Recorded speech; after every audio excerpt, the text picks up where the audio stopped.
So hey guys, my name is Dan. I am the new vice president of the OSIG, Orthopedic Surgery Interest Group. And so today we're going to give sort of a panel. We're lucky, really fortunate enough to have a few great speakers today who are going to talk about their research uh, experience in ortho when they took a fellowship year. Four of our panelists took a fellowship year, and then one of our panelists decided not to take a fellowship year.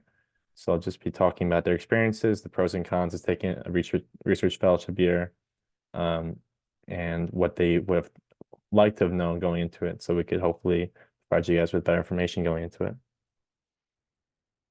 So today's agenda, we'll have individual panelists share their stories, and afterwards we'll go into sort of a Q&A open forum where you guys can ask any questions that you might have. So here are our panelists. We have John from RWJ, who's currently doing his fellowship at Johns Hopkins as the Pogge Fellow there. And then we have Christina, who's an M4 here. She took no research years, so it'll be nice to hear her perspective on why she decided to do that and whatnot. And then we have Joe, who took his research year at HSS, current M4 here. Joe and I were actually friends last year because I was actually fortunate enough to be his coworker at HSS. So it'd be cool to hear his opinion of work in the city. And then we have Narina, who is a research fellow at Rothman, who's now an M4 at RWJ. And so great to hear her perspective. And then we have Rosa from NJMS, who is an M4 there, and she took her research fellowship year at NJMS. So I don't know if we have any NJMS students on the call, but we extend the invite to them. So hopefully they could join us this evening. So we'll start off with John. Awesome. Thanks, Dan. Should I just tell you like next slide when I want you to kind of like advance? Sure, yeah. Yeah, sounds good. All right. So as Dan kindly introduced me, my name's John. I'm an M4 at Robert Wood. Next slide.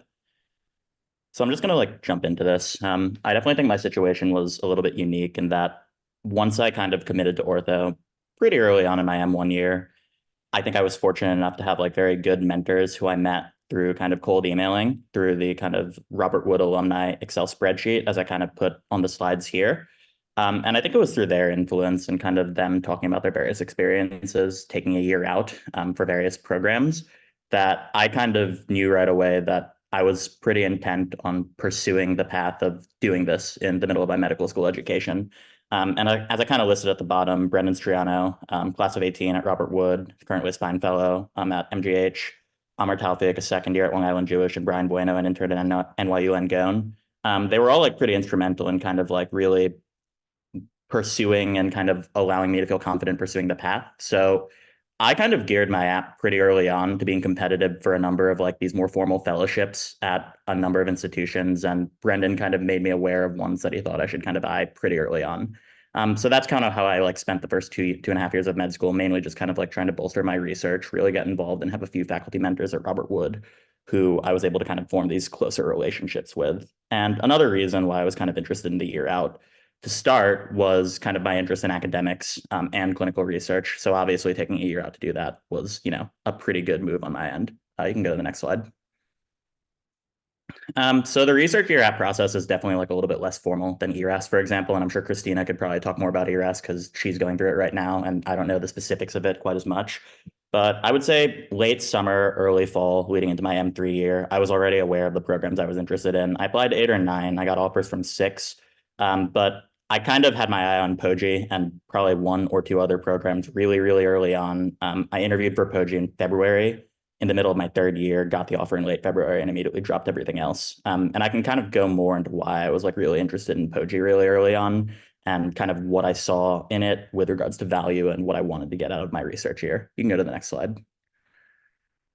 So just for some context, I think people pursue different research, like pursue research years for a number of different reasons. Some people kind of do it because they felt they were lacking in their clinical research, kind of going into their 3rd year and, heading into the app cycle. And obviously that's stressful. And I don't think there's any magic number of publications, whether or not, it's like 50 or 0. I think you can match at a very competitive program regardless of your output. Same goes for steps, goes for clinical grades. And I'll let, again, Christina talk more about that because she's on the call and going through all of that right now. But just for context, I had, I think, 11 or 12 publications right when I started my research year, and about 9 or 10 published abstracts. 2 or 3 of them were posters at national conferences. And when I was applying, I had like about 4 publications and 4 to 5 abstracts, but 7 or 8 were submitted and pending acceptance. So that's kind of like what I applied to a few of these formal fellowships with. So, for lack of better words, I wasn't really concerned about output in my research year. I definitely wanted to get some significant work out there and have the opportunity to go to a place where I might impact clinical practice with some of the projects and working with people that are a little bit bigger in the field. And I felt as if I would have a really good opportunity to do that if I grinded away my first 2.5 years of med school to kind of get the basis of what it's like to contribute to a project in a number of various roles. And fortunately, I've been in a situation where I can now do that. But I just wanted to give some context in terms of where I was with research. You can go to the next slide. So I'm just going to like outline a typical day as a POGI fellow for me, because I think it's a rather unique research year experience, and I definitely don't think it's a run-of-the-mill research year. So, it's a little bit more clinical in nature. So we're getting in at around 5:30. We're running the list with the peds ortho team. There's 2 of us. There's 3 Hopkins residents. There's a Maryland resident and a Union Memorial resident. Right after we run the list, there's education for about 45 minutes. And these are lectures either given by attendings or residents on a number of topics in peds ortho, because the POGI fellowship is more or less you acting as an unofficial sub-I for an entire year on the peds ortho service under the tutelage of Dr. Sponseller, who's my main mentor for the year. So then you have like an education for about 45 minutes on things like myelomeningeal seal or clubfoot or, adolescent idiopathic scoliosis, which is really helpful for just establishing your roots in peds ortho.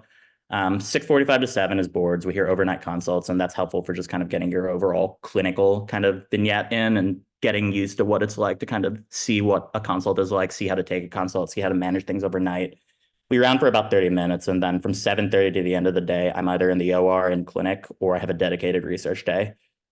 Once a week, we have a 30-minute meeting with Dr. Sponseller, me and my co-fellow. We split 15 minutes apiece just so we can kind of adequately, track our progress over the course of the year. Because as I kind of just outlined to you, it doesn't really seem like it's research centered, if that makes any sense. I think that the thing that's unique about this program is that it's a little bit more clinical in nature, which works in my favor because I definitely, at the end of the day, still want to be an orthopedic surgeon, not just doing research. So this works in my favor. But obviously, like, it's a little bit different in that we're not spending all our time just pumping out manuscripts and submitting to journals, which, can be good or bad depending on what you want to get out of a year. And as I kind of said at the bottom, it's not a traditional research year. It's definitely not what the vast majority of people do in a research year. But for me, it ended up working for my situation. And as I kind of said at the bottom, we're going to grand rounds every, month or so. There's journal clubs every month and a lot of social events. So it's a great opportunity to work with and meet residents in a variety of settings. You can go to the next slide. Research focus, Dr. Sponseller's research focuses are my research focuses. So he does a lot of stuff with AIS, neuromuscular scoliosis. And I'm doing a few projects in skeletal dysplasia patients, so like achondroplasia, chondrodysplasia, et cetera. He has a lot of zebras in his clinic. So I think a unique part is that I'm going to see patients with like Goldenhar syndrome or Ellis-Van-Creveld and a bunch of things that I've just never heard of, which is really helpful just for my overall exposure as a student, especially in this learning phase. And I think that seeing these patients in clinic and seeing how they're managed and seeing what we can do for them as students, I think that that's really unique in just kind of teaching us how we can manage these patients and helping us come up with research ideas. You can go to the next slide. So to kind of like quickly wrap up, pros, great alumni network, incredible network mentorship, robust clinical exposure. I will say that like what Dr. Sponseller allows me to do in the OR is more than I've ever done in any setting as a third year. Most cases I'm first assist, and it's really, really helpful for just kind of seeing the perspective of how to help in, a very, helpful way leading into sub-Is and all that. There's ample research opportunities if you want to kind of make it more research focused. Lots of opportunities to collaborate with a number of different research fellows, not only here, but at other institutions. We have a dedicated research coordinator who's incredible, helps us with all of our IRBs, tracking and finishing them, helps us with the project, helps us come up with ideas, which is really, really helpful and, helps speed things along, especially with submission. And for me, the most important thing was kind of a great track record of matching as seen on our website. I think that POGI and probably a number of others that I can count on one hand directly publish where their fellows match each year. And we have 100% of a match rate, which was obviously pretty influential in helping me choose this, just in that it seems as if it's a safe bet to take a year out for something that seems so established at matching at a number of great institutions, Hopkins included. For cons, I think it's high stakes. It's set up like a year-long sub-I. If you're unlikable and you make a bad impression with a resident, that can potentially really stab you in the back. And that's something you not want to do. You're delaying your earning potential for a year. And as many people have student loans, that can definitely act as a little bit of a deterrent, especially if you're trying to rush, get into residency and finish. I'm not graduating with my original class. I have a lot of good friends there, and obviously kind of leaving them to kind of do something on my own is a little bit scary. And that was something I considered as well. And my program is slightly less productive. If I were to go to perhaps like NYU or Rothman, for example, I could probably finish with 60 or 70 publications in a given year. And that's really impressive. And it'll probably really, really look good on the CV. But for me, that wasn't really what I was looking for in a research year. So I kind of like opted for more of a clinical research year, and it worked out for me. But I think those are some of the pros and cons. You can go to the next slide. But yeah, there's more information about the Poggi Fellowship at the link there. I put my number and my email there. If anyone wants to ask questions about my fellowship or research years in general, and you have a number of great other panelists on this call who I'm sure would be more than willing to kind of talk about their various experiences. But yeah, thanks for your time, guys. Awesome. Thank you so much, John. And we'll put your contact information in the chat as well. Thank you for that. Okay, so next up we got Christina. All right, so my presentation I think is a little briefer because I'm the odd one out who didn't take a research year here. So to give you context, I'm going to tell you exactly like my research, the amount, and like the match data. And basically my backstory though is also different. I had a 3-year master's, so I knew I didn't want to take any extra time prior to residency. That was just my personal background. I think, you know, already having done 3 years I did a nutrition master's, to take that extra year for me just seemed like too much. And we have really good match rates from our school in orthopedics. And so I took all that into account and did the same thing John did. I called a bunch of people, and I cannot stress enough, like the network that we have here with both residents and alumni is so incredible. And I think also a part of that is calling people that you can trust. So if you've already spoken to some people, I know there's a lot of M2s on this call, and if you start making relationships with people, they will tell you honestly the position you're in. And that's really important to me, is that you can call up people and they'll say, they'll give you kind of wishy-washy answer. But I had people that I knew would actually look at my resume and actually look at my application as a whole, because that's what you have to remember, is that research is only one part of it. And one problem I think is that too many people right now are saying, well, because step 1 is pass fail, I should do a research year. And it's not an equivocal thing at all. Doing a research year does not set you apart if you don't have really strong reasons to do it. So I think you'll hear from everyone on this call what their specific reasons were. And I think that's really valuable. And you definitely should not be doing a research year just to strengthen your application, because your application needs to reflect who you are as a person as a whole. So numbers wise, because everyone's always curious about that, I don't have a ton of research. At the time I applied for residency application, so when I submitted ERAS, which is in the end of September of your M4 year, I had 2 published papers and I was not first author. I had 3 projects in the process of publication. So that's one thing that's great to note, is that when you apply on ERAS, you could put projects that are currently submitted or that are awaiting review. And that those projects, I think uniquely, were first author. So I had a really strong role in those.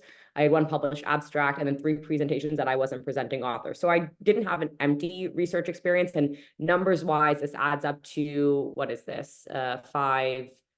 9 things on there. But if you look at the match data, you'll see like percentiles of number of research experiences. And these are going to change, because one thing that changed this year is that you can only list 10 total experiences on ERAS. As opposed to the year before mine, you can list as many experiences as you want. So you see at the average, I fall in the, for number of experiences, if you were to count all these up, like below the 75th percentile, and then number of abstracts and presentations, like I fall below the 50th percentile. So my numbers are not incredible. You can go to the next slide. But I think one reason you want to consider not doing a research year is if you already have published research and you have active research ongoing, like the position I was in, and that the quality of your research is more than the quantity. So the numbers game doesn't really matter when you're on the interview trail. They're going to ask you about 1 or 2 projects that you're really passionate about. And if you could speak strongly about them, I think that's really what matters. So for me, the projects that I've been first author on, I'm able to talk about from start to finish. I'm able to speak intelligently about them. It's more than just being on a ton of papers. I think John spoke about this, about, you could be at somewhere where you have 50 or 60 publications, but if you can't really speak to them, it's really not helpful. And then again, reinforcing the fact that research is only one facet of your application, and that if you have really strong clerkship grades and you're honoring, you have good mentorship relationships, you have good other experiences that show you as a student as a whole, is really important. So because everyone in this field is going to have some research, and it's definitely not an arms race. And I did well with interviews without having a ton of publications.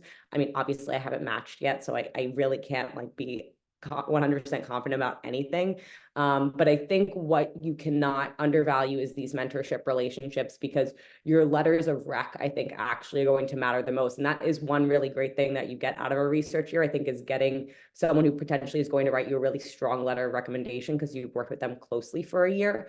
But at that same time, I think my letters actually played a huge part in the interviews that I did get. You could go to the next slide.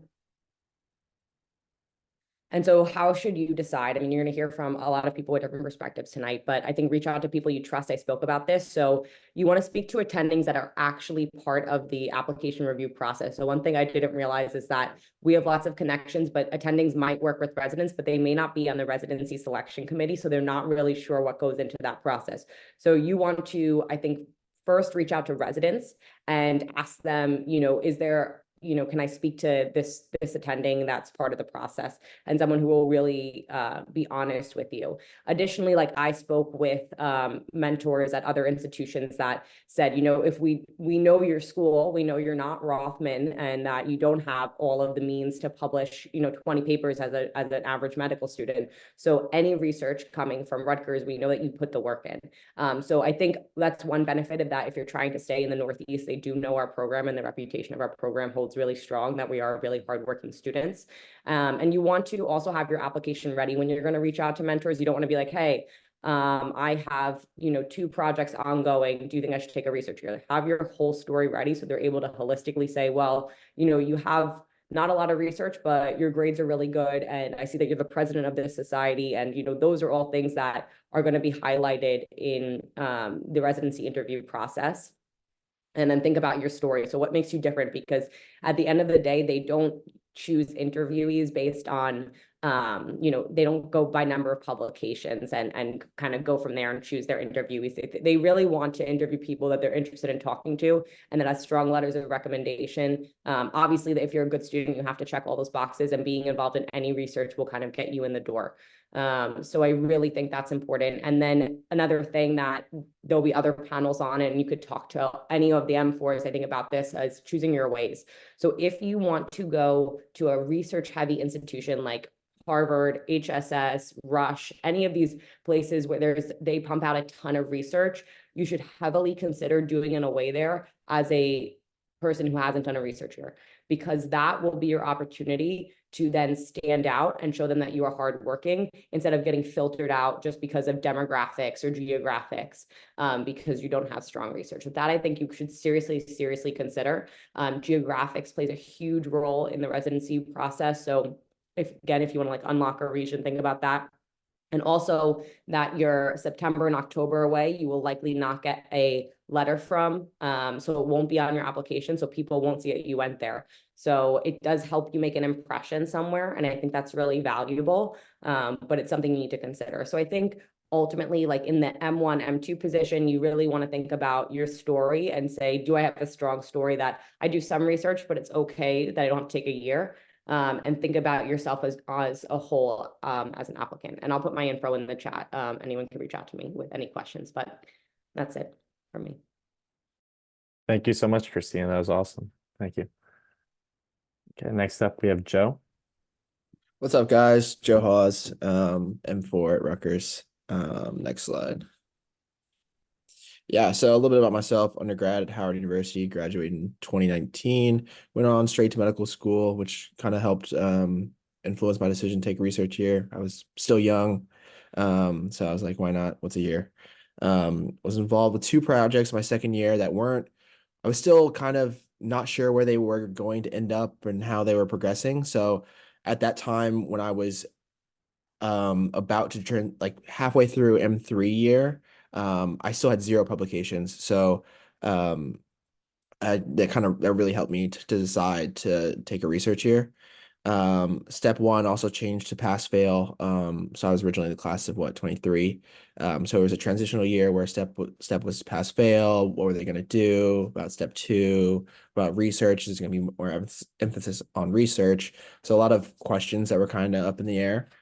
And then kind of a fun fact, I found that there is an increasing number of ortho applicants that are taking research year. So the number that I found was about 11 to 17% that take a research year.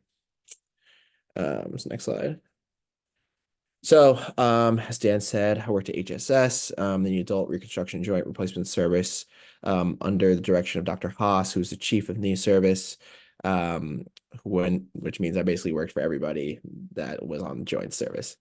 I was a research coordinator, which meant I had a little bit more responsibility and a little bit more leeway in the projects that I could handle. I worked with biomechanics, I worked with hip, I worked with knee, I worked with CRGC, which is the complex joint reconstruction service. So basically all the revisions. So there was prospective studies, there was retrospective studies. I kind of had my hands on a bit of everything. One thing I do suggest is do not, if you're using the research year not to go into research, try not to go onto prospective studies. They are hard, they take a long time. You won't get your name on them, I promise you. Because in order to have good data, quality data, it takes years. So a lot of my time was on one study about a specific hip implant, and they were looking at 10-year outcomes, and the patients were there for follow-up for 2 years. So I was like kind of wasting my time with those patients, just kind of going through it, but as part of my job.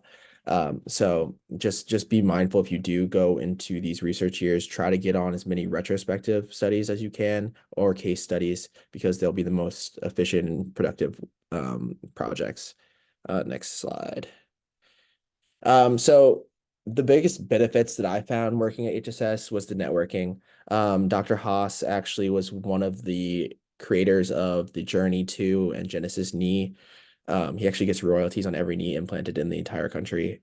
So this man's check is like, I don't know, 10 million a quarter. So he has like a very, very vast network, which was very helpful. And then funny enough, when I was actually onboarding, I ran into one of the surgeons who was actually coming back. He just finished up working. He started at Cedars-Sinai, then came to HSS for a fellowship, went back to Cedars, and then they basically recruited him back. So we like ran into each other doing our health screening. And I was like, hey, funny enough, I'll actually be working with you. Like, let's get on some projects together. So fast forward to when I was applying for away rotations, one of my friends goes to Cedars, and they actually ended up cold calling him. Like I submitted my application, they ended up calling him, and then he like texted me. He's like, hey, they called me, said great things about you. Hopefully it goes well. So the network is just like, you never know, like John was saying, then like make a good impression, because you never know when it will either help you or hurt you, because it's like you have one time shot. Even when I went to Academy, Dr. Haas was there and he was talking to attendings, and he would just randomly bring me over to chat with other attendings. So definitely that. Then since it would be most ideally between your 3rd and 4th year, education is huge. So HSS, they did weekly conferences on grand rounds were on Thursdays, and then Tuesdays there was like a resident run kind of case study where they bring a patient in, do an examination. Attendings would talk whether or not they believed that they needed surgery and kind of plan their replacement. So I think I learned an incredible amount. Even when I came back for my home sub-I at Robert Wood, I was on joint service, and I was getting the questions right that the residents didn't know, because joints is something that's kind of a niche. So it's very helpful if you find something. Peds, I was also on some peds projects at HSS. So little different things. If you just kind of cast your net out, there's things you can talk about later down the road that will be impressive and kind of make you stand out. And then the biggest thing is the time off. I also scheduled my third year incredibly wrong. I started with IM, then I did OB, then I did surgery. So I just smacked myself in the face and was burnt out by month 5. So during my time off, I really took advantage. You have weekends off, you go home from work, you have you might have some work to do, but you can do it on the weekend. It's not pressing. There's no test on Friday. You can take your time, do what you need to do, and just really enjoy your time. So next slide. So these are some of the academic things that I did. The Holiday Hip and Knee course is run by HSS. Dr. Haas runs that. It happens every year. I actually went back this year, saw all the attendings, was great. They all always checking in. In the middle, I was able to scrub into some cases. This was with one of my friends, Dr. Parks. Then I went to Academy, and then top right is one of the lecture series. They have programs all the time. So people are coming in from other institutions, from Ortho Carolina, from Mayo, from Rush, from NYU. People are always coming in. So you never know who you might run into. But moving to the next slide, what I really enjoyed was time off. So as you see on the left one, man, Dan over there, this was actually at our Holiday Hip, or not Holiday Hip, the HSS company party. I was able to attend friends' weddings, which is that middle one and the one that's kind of pinkish. Was able to go home for Thanksgiving, not have to stress about a test before or after. And then I was able to do the M&M pictures, a museum. I could just go and explore New York and have a good time. So I really, really strongly suggest doing a research here if you feel like you need it. I don't think there's really a downside unless you're not going to be productive, because when you go and you apply, they expect you to have publications.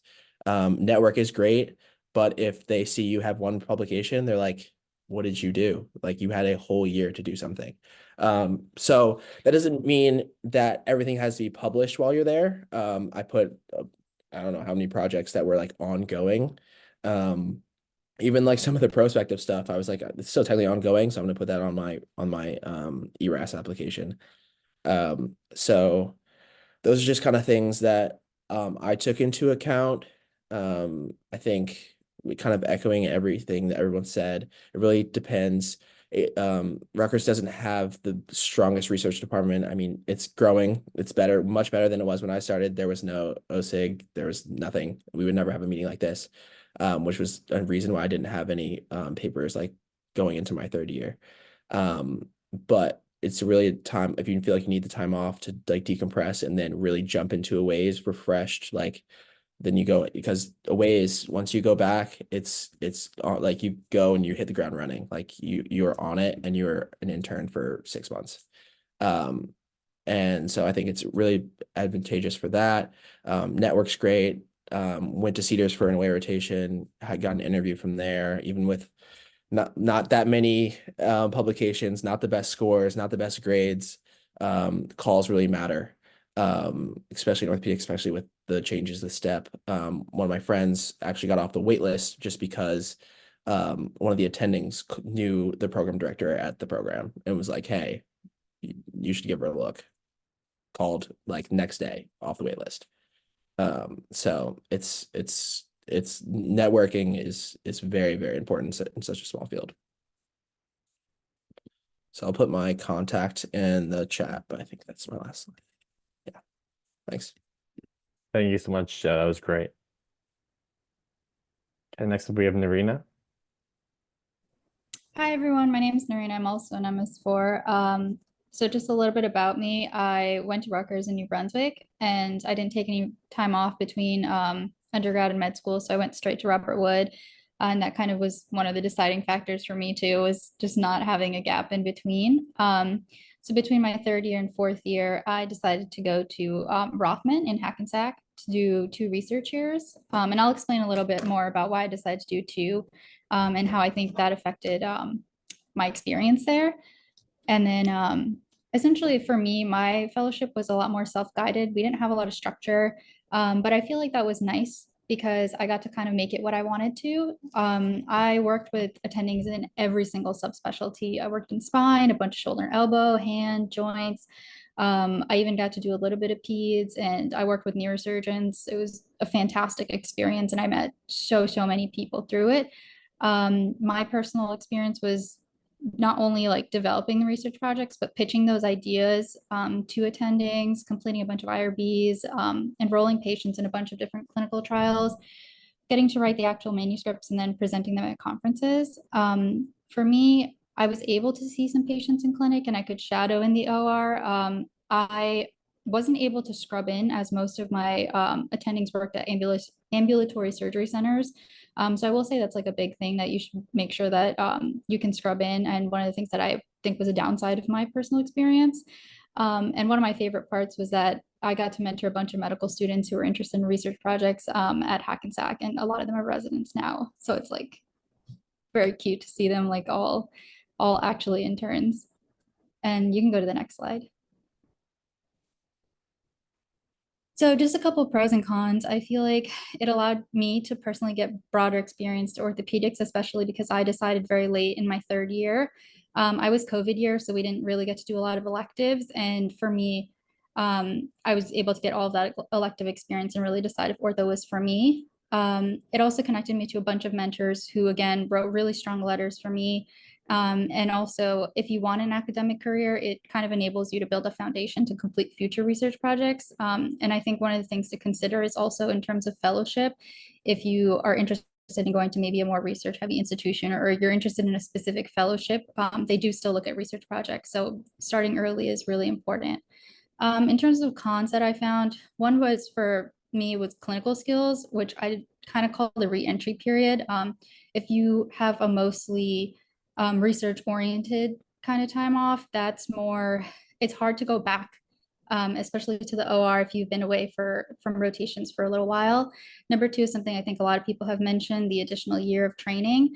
But I think it's kind of how you frame your experience. If you want a more academic career versus private practice, it'll change sort of the trajectory of your career. So for me, I know that I want to do academics. I knew that I wanted more of a research career, at least some component of a research career. And not only did it introduce me to doing research, but also to mentors who were doing that as a career. And another con is that it might be unfunded if you don't apply early enough. I know when I was applying, like there were so many that were unfunded, especially in places like New York City where it's really expensive. So definitely a consideration.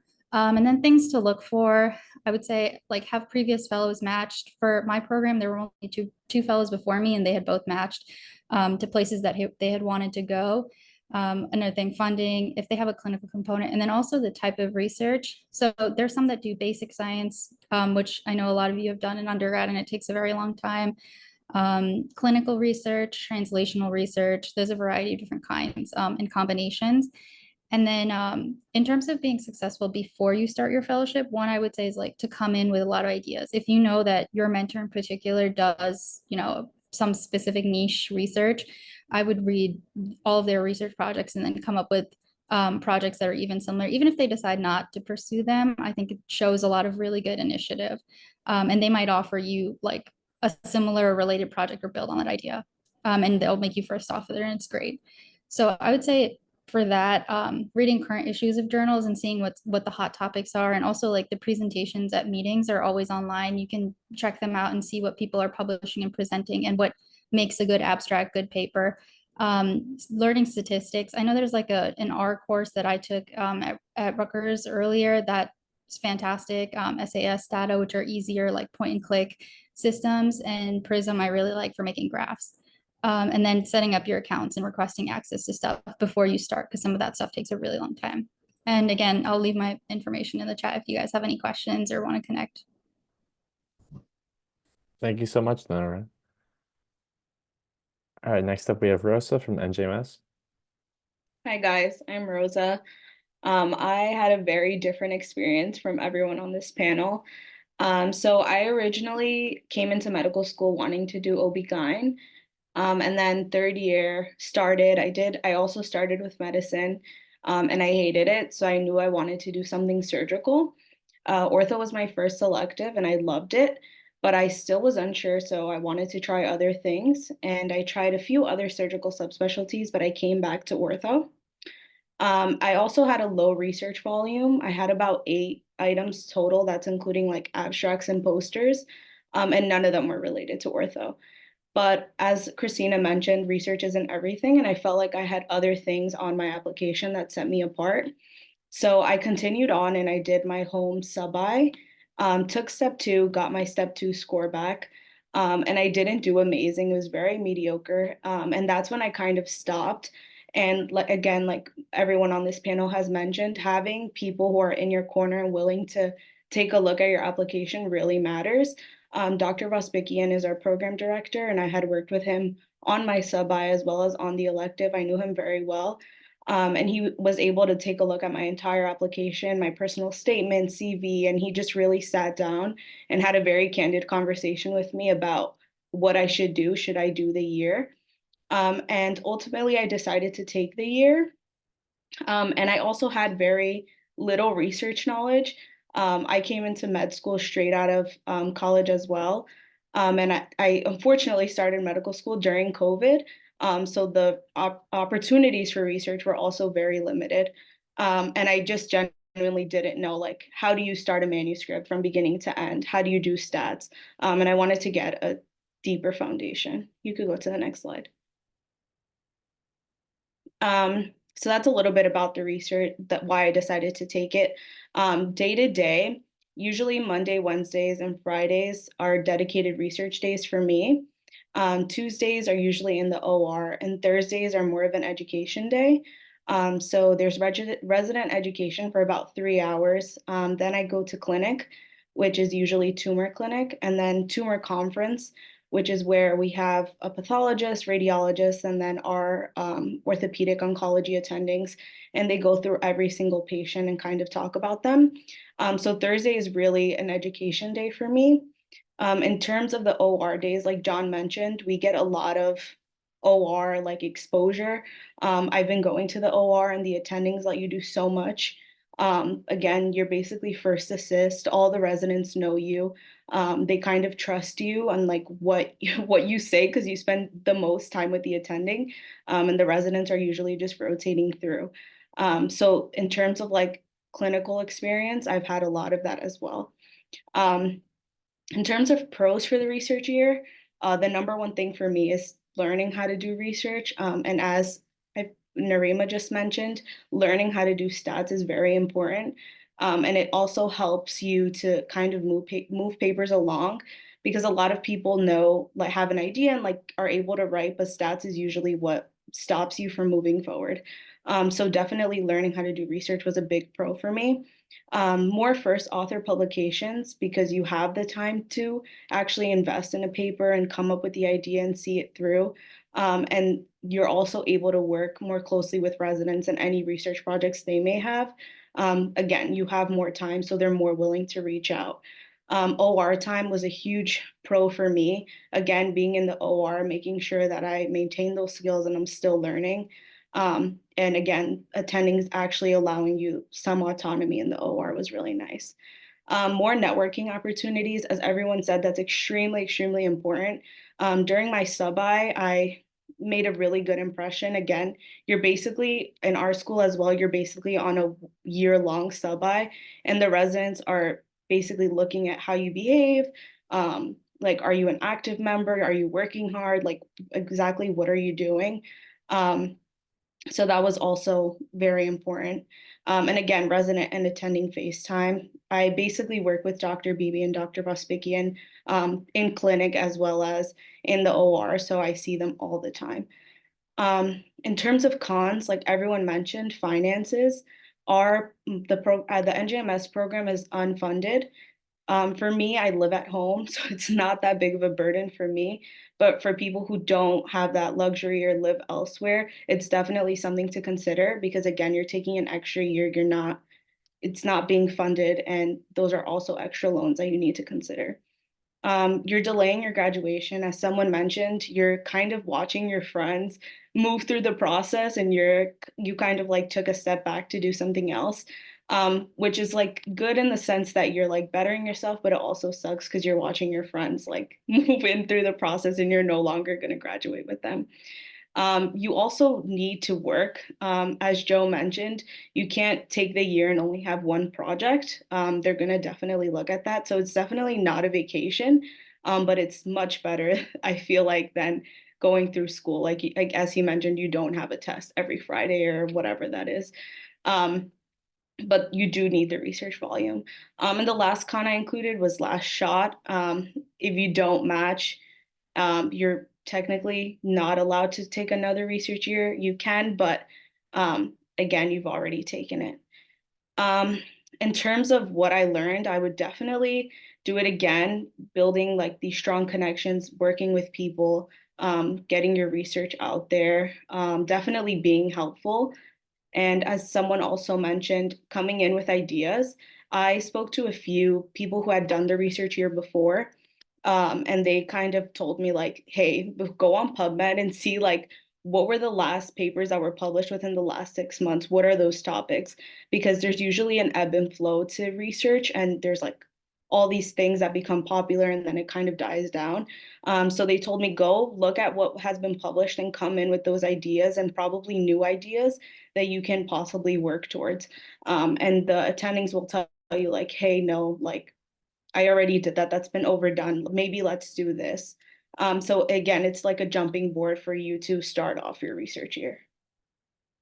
And I'll also put my contact information in the chat. Thank you so much, Rosa. It was great hearing your perspective from NGMS. Okay, so we're just going to open up to now to be towards an open forum. Just have any questions. I know we sent the Google form out beforehand so people could ask some questions anonymously. So I think we have those questions ready. So if anyone has any questions they want to ask right away, go ahead.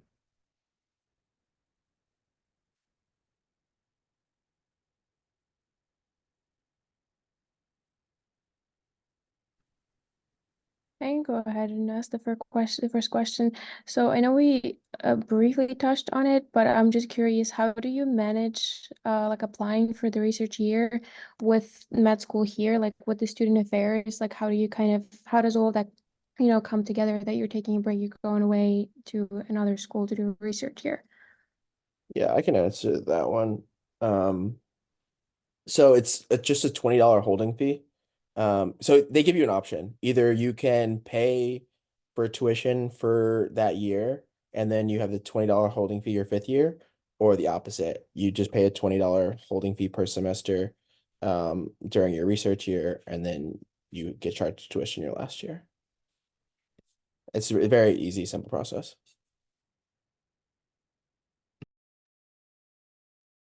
And Rosa, was that the same for you at the NJMS? Yeah, so at NJMS, there is no like holding fee or anything. You reach out to student affairs with a letter, basically stating why you want to take the research year and what you hope to gain from it. And then you also work with either your mentor or mentors to come up with a list of objectives and kind of structure how you want your research year to be and what they expect from you, essentially. And once you do that, they meet once a month. And once they meet, they'll let you know if you were approved for the research year or not. And once you're approved, they stop. You don't have to pay tuition or anything. And they basically take you out of the system essentially. So you're no longer a student until the following year. Got it. Thank you guys for answering that. One of the other questions that a lot of people asked in the Google form was the finances and how you manage it. And I know a lot of people kind of touched on it, but I was just specifically wondering in terms of like scholarships. Are there scholarships for each research year, and did any of you apply for those? So mine was paid. I think something that's really important to consider on a research year, and especially when applying for them, is, as we've kind of all touched on, there's some programs that are like former fellowships, and they're either endowed or they have a salary that you're given on an annual basis. And there's a lot of them that are unpaid. And I think that, as we've kind of all touched on, the way in which orthopedics is kind of heading, because of step pass fail and the fact that people are always looking for metrics to have advantages against other people, attendings at various institutions, either for good or for good or bad intentions, are opening up lots of research positions that are just unpaid positions where they promise you a lot of productivity, they promise you a lot, but they might not necessarily be the ones to go to your corner when it comes time to go to the match. So I think that like you can find a lot of opportunities on OrthoGate, and there's a specific forum on OrthoGate where they post every single research year opportunity when you're looking for these various opportunities. But I would be wary to kind of like look for, as a lot of us have said, A, track record, B, going to a place where you're realistic to match, I think never hurts. And C, kind of, if it's unpaid, I'm not saying that it's a bad opportunity, but I'm saying that it's probably a little bit less established. And that's something that's very hard to kind of independently finance, especially being a medical student that's most likely in debt. So with regards to scholarships, I wouldn't call them scholarships so much as just categorize them into a binary of like paid and unpaid. And then beyond that, looking at how established these programs are and how well known your potential mentor is within their specific subspecialty, because that's key in terms of getting people to ultimately vouch for you when it comes time for the match.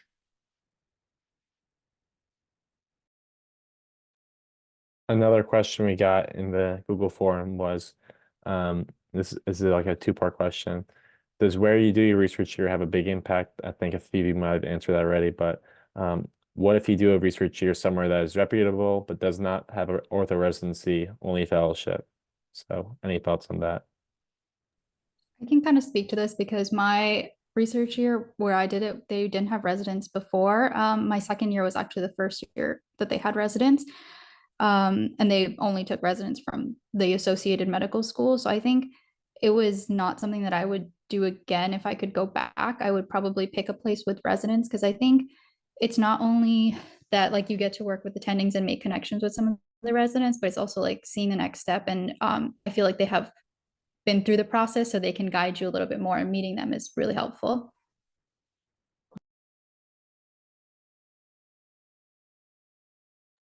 Awesome, thank you. I think one more question that was from the form that wasn't answered in the presentations. Is applying for a research year, like fellowships, is competitive process? Like, do you have to also like carefully curate your application because there's a lot of people applying for the same spot? Sorry, can you repeat that question? Yeah. I was just asking, so when you're applying for the research year fellowships, how competitive is that process? Like, is it equally as competitive as like applying for residencies? Like, or like how much, you know what I mean? How much work do you have to put in, because there's multiple people applying for the same spot? I think that's largely variable. For reference, we're doing interviews for our fellowship right now. I think we got about 80 to 85 applications. We're interviewing 10 and we choose 2. And credentials are definitely like very good. And I would say most of them probably could have gone through and applied to ortho this year and probably been successful. Obviously, like I haven't gone through the match yet, but had I not done a research year, I would have felt fairly confident about my chances going into this match cycle. But still elected to take a research year. But I think that it's ultimately dependent on kind of when you're applying, where you're applying, and what you're applying for. As I said, if you're going to ultimately kind of opt to potentially do an unpaid position in a fellowship that's 1 year old with an attending that just established it, you are most likely going to be able to get that position. But whether or not that's going to ultimately fare well for you down the line is a completely different story. So another piece of advice I would definitely give people is that despite name, like being at Harvard, for example, or Rush, or any of those big names, if it doesn't seem like there's an established pipeline when it comes to matching at all, or at places that you're interested in, I would not opt to just go somewhere because of name, just because they have the name, because that's not really going to do very much for you despite networking. Because ultimately, at the end of the day, if whoever is in charge of your fellowship is not going to vouch for you in a positive way and you somehow don't leave a good impression with them, then you probably just wasted a year and probably could have just applied independent of that. That's so true. Like even at HSS, they were like, we have never taken someone who doesn't do an away rotation here, and we don't plan on doing it now. So I knew that, like, at the end of the day, if I chose not to do a research year there, regardless of me working there for a year, knowing basically the assistant program director, all that stuff, doesn't really matter if you don't do what they still want for that. They still have expectations for everyone that applies there.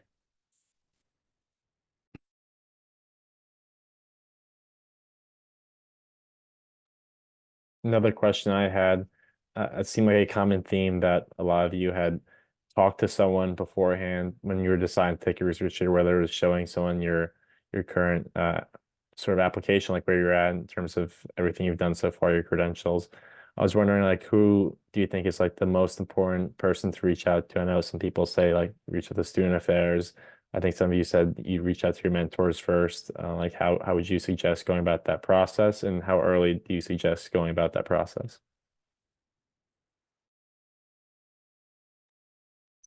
I think you should, if you are considering taking a research year, reaching out as soon as possible is the most helpful, because then you could kind of tailor if you're gonna actually do the year or not. And that's something I regret doing. I wish I would have reached out in February and not gone through like step 2 and all of this and had to decide last minute. And I would find someone that you trust. That doesn't have to necessarily be an attending, or it can be a resident, but making sure that that person's going to tell you honestly, like what your application looks like and how you stand against the rest. I personally reached out to our program director because I had a good relationship with him, and I knew he was going to tell me candidly, like, do the residents like me? Like, how is my application as a whole? How are my clinical grades? How's my step 2? How is everything else that I'm involved in? So definitely reaching out early.